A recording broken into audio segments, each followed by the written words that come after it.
নমস্কার বন্ধুরা, তোমরা সবাই কেমন আছো? আশা করি অনেক ভালো আছো। আর এই খবর শুনে বেশি ভালো থাকবে কিংবা ভালো থাকতে পারবে না সেটা কিন্তু মানে কনফিউশন বিষয়।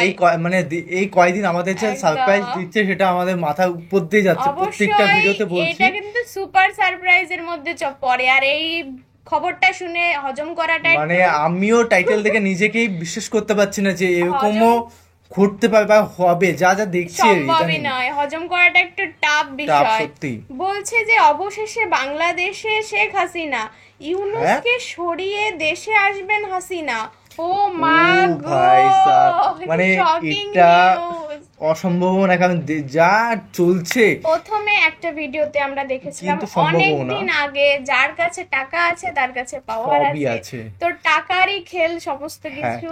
তো টাকা থাকলে মানুষ কি ইতিহাসে যতগুলোই দেখেছি এগুলো সবাই আস্তে আস্তে কিভাবে ফেরত চলে আসে, এটা নতুন না, মানে রিসাইকেলিং হয়। হয় তার রাজত্ব থাকে, কোনো কারণে চলে যায়, আবার ফিরে আসে, সেখানেই আবার ফেরত আসে। অর্থ ভান্ডার থাকে, এটা বাস্তব এরকমই অর্থ ভান্ডার কোনো দিক থেকে কিন্তু শেখ হাসিনার কম নেই। মানে এই দিক দিয়ে শেখ হাসিনাকে ফেলাও যাচ্ছে না, এই বিষয়টা বুঝতে হবে। বলে না জেমসের একটা গান আছে না, হতেও পারে, সেরকম বিষয়টা হয়ে দাঁড়িয়েছে। তো অবশ্যই দেখবো, কারণ এই ভিডিওটি কিন্তু প্রচুর সারপ্রাইজিং ভিডিও, কারণ আমাদের কাছে নিজের শক্ত বাংলাদেশি মানুষের কি শক্ত হবে না, আমরা হজম করতে পারছি না, তোমরা কি করে হজম করবে? তোমরা খেতেই পারবে না, আমরা হজমের কথা বাদই দিলাম।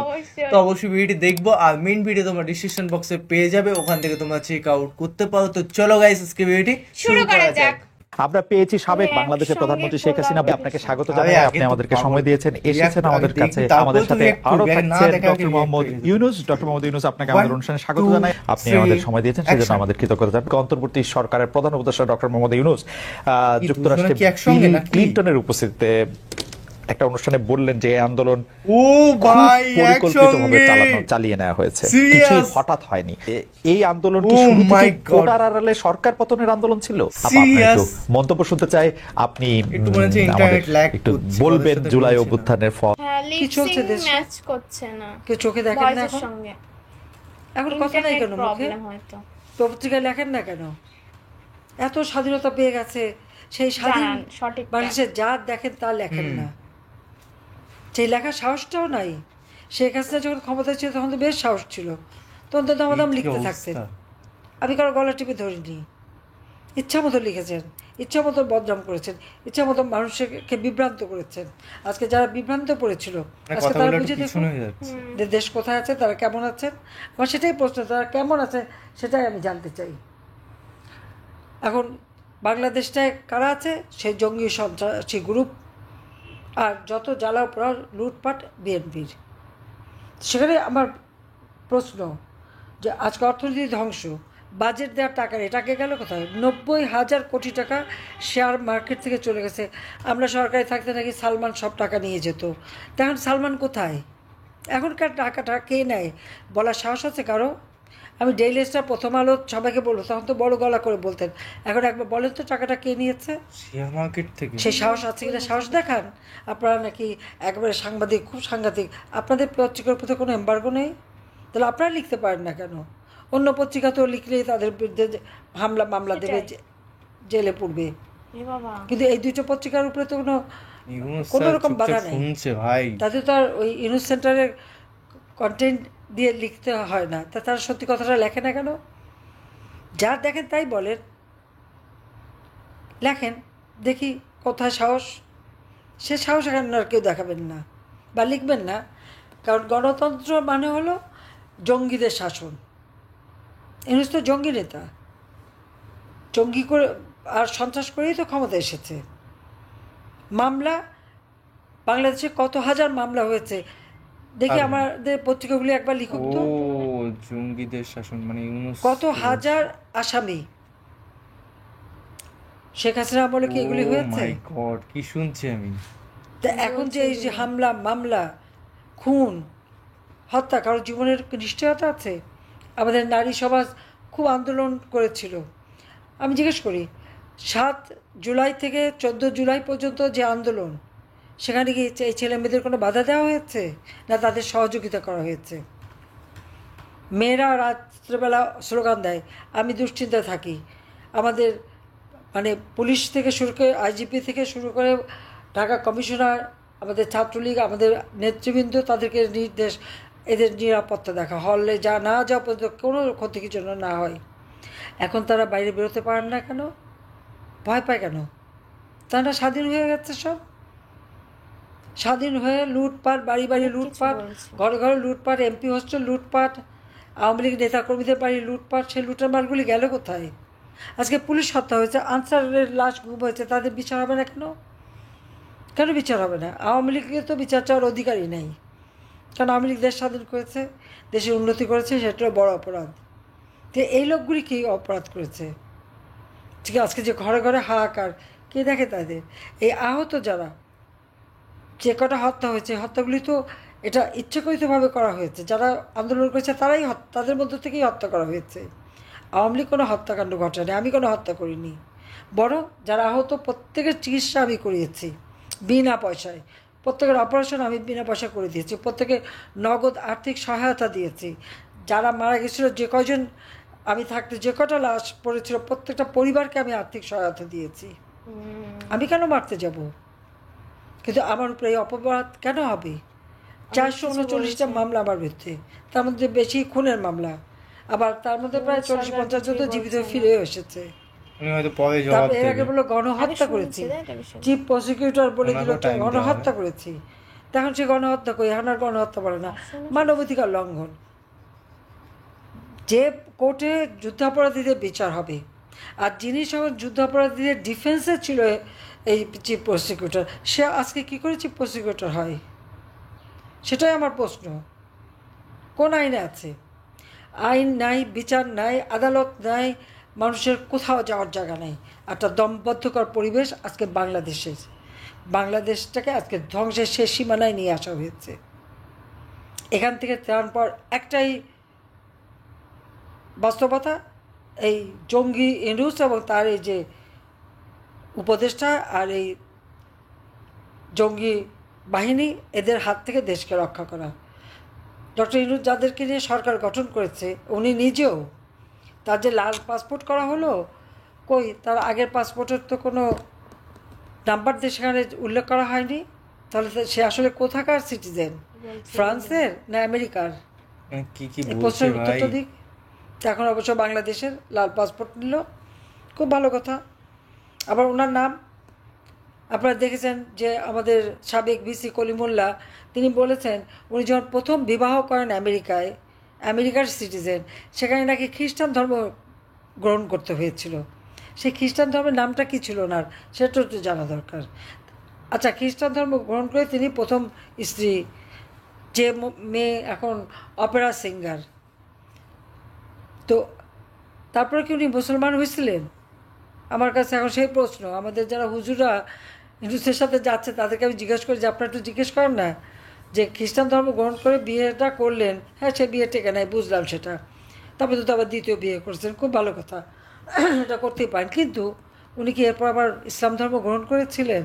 আমি সে প্রশ্নটাও রেখে গেলাম। আজকে মিয়ানমার বর্ডারে আমাদের কোনো মানে সরকারের নাকি কোনো নিয়ন্ত্রণ নাই, সেখানে আজকে আরাকান আর্মির দখলে চলে গেছে পার্বত্য চট্টগ্রামের অংশ, কিন্তু কেন গেল তার উত্তর কিন্তু এই ডক্টর ইউনূসকে দিতে হবে। দেশ বিক্রি করা, আবার এখন আমাদের যে জায়গায় পোর্ট বিক্রি করবে, সবই শেষ করে দেবে। বাংলাদেশের মানুষের থাকবেটা কি? রক্ত দিয়ে স্বাধীনতা এনেছে, সেই রক্তের সাথে আজকে বেইমানি করা হচ্ছে। কাজে দেশবাসীকে আমি বলবো, সবাইকে এখন রুখে দাঁড়াতে হবে। এতদিন নিশ্চয়ই আপনাদের আসল চেহারাটা সকলের উন্মুক্ত হয়েছে। এতদিন আমার সবাইকে মিথ্যা বলে যে অপবাদ দেওয়া হয়েছিল, এখন নিশ্চয়ই সেটা পরিষ্কার হয়েছে। কাজে এখন আসেন, সকলে ঐক্যবদ্ধ হন, ঐক্যবদ্ধ হয়ে এই দুঃশাসনের থেকে, ইউনূসের এই জঙ্গি শাসনের থেকে দেশকে আমরা মুক্ত করে মানুষের জীবনে শান্তি নিরাপত্তা নিশ্চিত করি, দেশকে আবার অর্থনৈতিকভাবে উন্নত করি। ইনশাল্লাহ এটা আমরা পারবো, এ বিশ্বাস আমার আছে, কারণ জনগণই মূল শক্তি। আর যার সাথে জনগণ থাকে, যে কোনো অসাধ্য সাধন করা যায়, যেটা আমরা করেছি। কাজে আমি সেই আহ্বান সবাইকে জানাচ্ছি। আর আমাদের যারা নেতাকর্মী আছেন, সকলকে ঐক্যবদ্ধ থাকতে হবে, সব ভুলে ঐক্যবদ্ধ হয়ে এই জঙ্গির বিরুদ্ধে আন্দোলন করতে হবে, সংগ্রাম করতে হবে। যখন যেভাবে সংগ্রাম করা সেটাই করতে হবে। তার জন্য সকলে সদা প্রস্তুত থাকতে হবে। আজকে আমাদের মিছিল হওয়ার কথা, আমি জানি মিটিং করছি দেখে তারা করতে পারেননি, কিন্তু এই সংগ্রামের আমাদের ধারাবাহিকতা অব্যাহত রাখতে হবে যতক্ষণ পর্যন্ত না এই জঙ্গির পতন না ঘটে। আর এর হাত থেকে আবার দেশের গণতন্ত্র এবং মানুষের জান মাল নিরাপত্তা না দিতে পারি ততক্ষণ আমাদের সংগ্রাম চলবে। সবাইকে ধন্যবাদ। অনেকে এই কথা বলে থাকেন প্রফেসর ইউনূস যে আপনি তো ইচ্ছা করলে এই পৃথিবীর যে কোনো দেশে সেটেল করতে পারতেন, পৃথিবীর যে কোনো দেশের হয়েই আপনার যে আইডিয়াগুলি সেগুলি আপনি ডিসেমিনেট করতে পারতেন, তারপরেও আপনি বাংলাদেশে থাকছেন, বাংলাদেশে থাকাটাকেই আপনি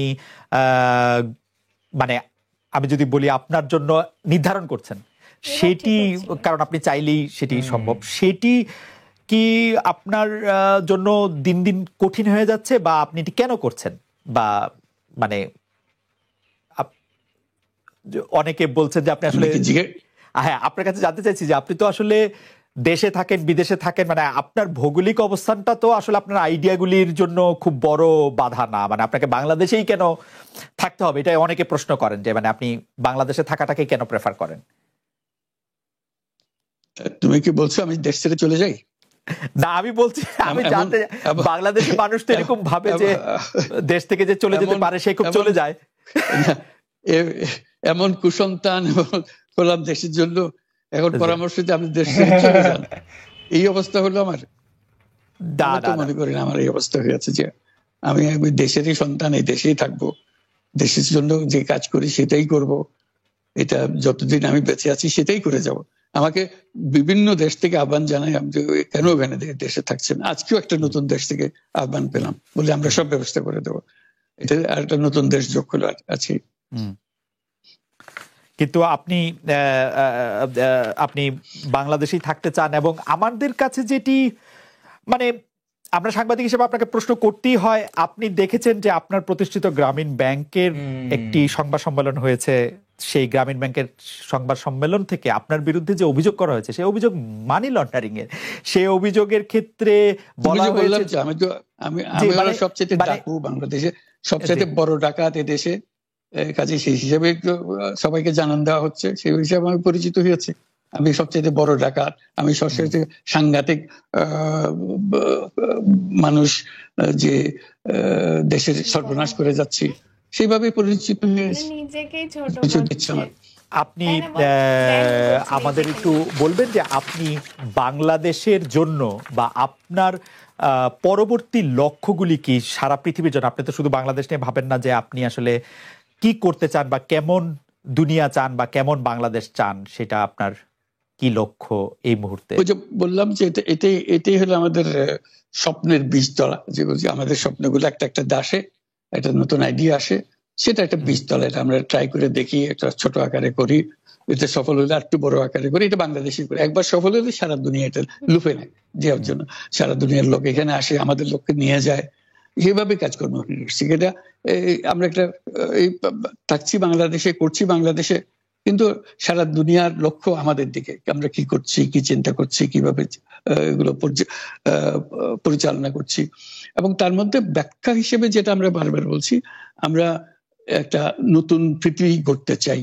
সেই পৃথিবী হতে 3 শূন্যের পৃথিবী, এটাও বহুবার বলা হয়েছে, তার উপরে বই লিখেছে। 3 শূন্যের পৃথিবী কি হবে, যে 0 কার্বন এমিশন, যেহেতু পৃথিবী ধ্বংস হয়ে যাবে এই গ্লোবাল ওয়ার্মিং এর কারণে, একে রক্ষা করতে হলে আমাদের 0 কার্বন এমিশন অ্যাচিভ করতে হবে। কাজে এটা এমন বিশ্ব আমাদের গড়তে হবে যেটা 0 কার্বন এমিশনের বিশ্ব হবে। 0 ওয়েলথ কনসেন্ট্রেশন, আমরা উন্নয়ন বলছি, যে উন্নয়নের সফলতা গুটিগত মানুষের কাছে যায়। এটা শুধু বাংলাদেশে না, সারা পৃথিবীর এই অবস্থা, যে সমস্ত টাকা গুটি হতে মানুষের কাছে চলে যায়। দুনিয়ার যত সম্পদ আছে এই মুহূর্তে তার 90% যে সম্পদ, এটা হয়তো 5% লোকের কাছে, 90% 5% লোকের কাছে রয়ে গেল। এবং আগামী দিনে এটার পরিবর্তন অন্যভাবে, 90% এর জায়গায় এটা 95% হয়ে যাবে, ওই 5% এর জায়গায় এটা 3% হয়ে যাবে। অর্থাৎ লোকের সংখ্যা কমে যাবে, সম্পদের পরিমাণ তাদের কাছে অনেক বেড়ে যাবে। এটি হলো বর্তমান অর্থনীতির কাঠামো। আমরা বলছি যে এই কাঠামো যতদিন থাকবে এই পৃথিবী টিকতে পারবে না। আর তো হলো 0 আনএমপ্লয়মেন্ট, বিশেষ করে আমরা যেটা জোর দিয়ে বলি সেটা হলো যে এই যে আর্টিফিশিয়াল ইন্টেলিজেন্স, এটা পৃথিবীকে ধ্বংস করে দেবে। কাজে তার আগে আমাদেরকে ঠিক করতে হবে টেকনোলজিকে আমরা কতদূর নিয়ে যাব, কোথায় সীমারেখা টানবো, এটা ঠিক করতে হবে। সেই পৃথিবীর নাম দিয়েছি আমরা 3-0 পৃথিবী, 3-0 ওয়ার্ল্ড। এই আমরা একটা পৃথিবী গড়তে চাই যেখানে এই যে zero wealth concentration, zero unemployment এবং জিরো আর্টিফিশিয়াল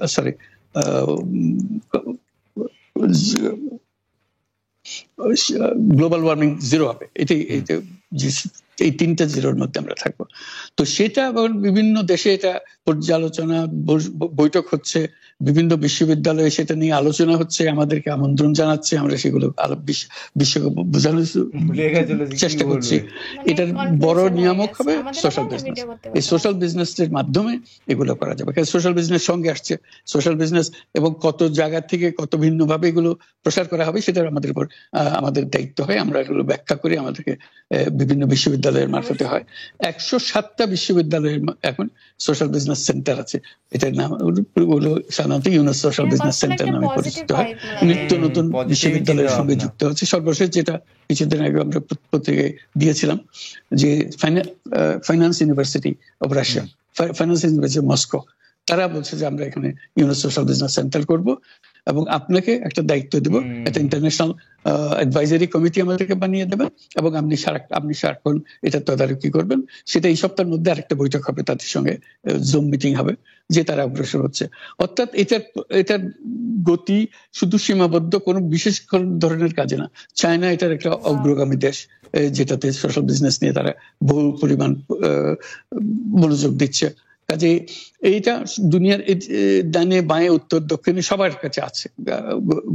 কাজে সেটাকে আমরাকে তুলে ধরছি। এটার আমাদের বড় বক্তব্যটা হলো যে বর্তমান যে কাঠামোর উপরে বিশ্ব পরিচালনা হচ্ছে, সেই কাঠামো, সেই বিশ্ব এটা আত্মঘাতী একটা বিশ্ব। এটা নিজেকে বিলুপ্ত করা ছাড়া এটার কোনো গতি নেই, যে গতিতে আমরা এগোচ্ছি। কাজে এই বিলুপ্ত হওয়ার আগে যদি আমরা নতুন কাঠামো করতে পারি, নতুন সভ্যতা গড়ে তোলা, এই নতুন সভ্যতা গড়ে তোলার জন্য এই সমস্ত আয়োজন হচ্ছে। সেই কারণেই এই পৃথিবীর এত ইন্টারেস্ট। তো কথা হলো এটাই যে শেখ হাসিনা প্রথমে মন্তব্য করেছে, সে কিন্তু তার সাফাই দিচ্ছে, কিন্তু ইউনূস সরকার যেই কথাটা করে কিন্তু নেগেটিভ মানে কথা বলেই না, সবসময় পজিটিভ ভাই। একদম, মানে যেটা বোঝা গেল উনি দেশ নিয়ে ভাবছে, দেশের টেকনোলজি নিয়ে ভাবছে। উনি বলো যে এআই এমন একটা পর্যায়ে মানুষের চাকরি কিন্তু আস্তে আস্তে খেয়ে নিচ্ছে। বাংলা কথা, যে 10 জনের চাকরি একটা এআই দিয়ে খেয়ে নিচ্ছে। মানে বুঝতে পারছো, তুমি একটা অ্যাড তৈরি করতে যাবে, অ্যাডে তোমাকে কারো কাছে যাওয়া লাগছে না, তুমি ব্যাস অ্যাপ্লিকেশন করে টাকা দাও, ব্যাস তোমার জন্য অ্যাড তৈরি। তুমি যা এটা দাও, মোবাইলে অ্যাড দেবা, মডেল তোমাকে রাখা লাগবে না, অটোমেটিক মডেল তোমাকে তৈরি করে দেবে, ইউনিক কিছু করে দেখাবে, মানে যেটা অসম্ভব কিছু বলে নাই। মানে উনি যেই অসম্ভবকে সম্ভব করে দেখায় যেই বিষয়টা। তো ইউনূস সরকারের কথাগুলো শুনলে কিন্তু একটা নেগেটিভ ভাইব পাওয়া যায়, মানে ভাইব না পজিটিভ, মানে নেগেটিভ না, হ্যাঁ পজিটিভ যে কথাটা বলছি। কিন্তু শেখ হাসিনা কিন্তু নিজে সাফাই দিচ্ছে, সেই প্রশ্নগুলো জিজ্ঞাসা করছে। হ্যাঁ, যা যেখানে কমছে, এখন তো উনার তো নেই দেশের মধ্যে, এখন উনার তো টপিকটাই আর উনার হচ্ছে যে বাংলাদেশটাকে কিভাবে এগিয়ে নেবে, কিভাবে ডেভেলপ করবে, অনেক সেটা ওনাকে দেখে বোঝা যাচ্ছে, কথাবার্তা দেখে যে উনি ওইসব ভাবছে না, ভাবছে যে বাংলাদেশটা কিভাবে ডেভেলপ করা যায়।